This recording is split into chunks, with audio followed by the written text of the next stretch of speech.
Yeah, we actually removed our stove. Let me show you why.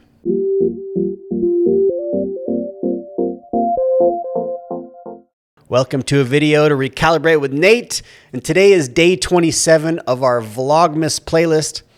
If you're new here, welcome, and if you're already part of the crew, welcome back. Now, most kitchens are built for cooking.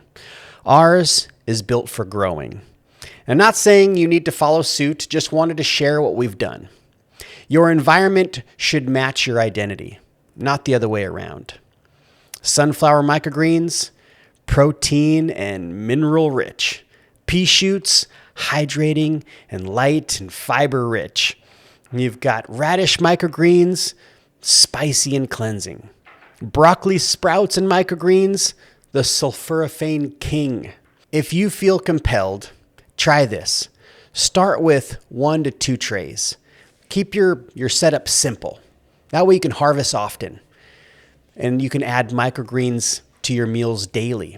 That's what I love about growing them for ourselves, is we can just cut what we want when we need them. And we know what's in them. We know that they're going to be fresh as can be. It can be a little tricky when you go to the store and you buy microgreens and sprouts at the store. Sprouts we typically have pretty good luck with. Microgreens, not so much, because they start to perish so quickly.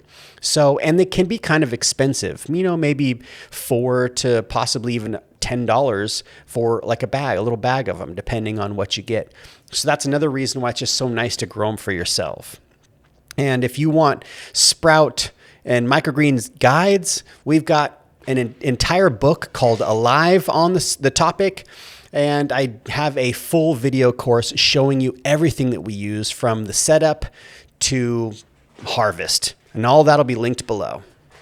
Now, day 28, why raw living after 9 years still feels good. We'll see you then.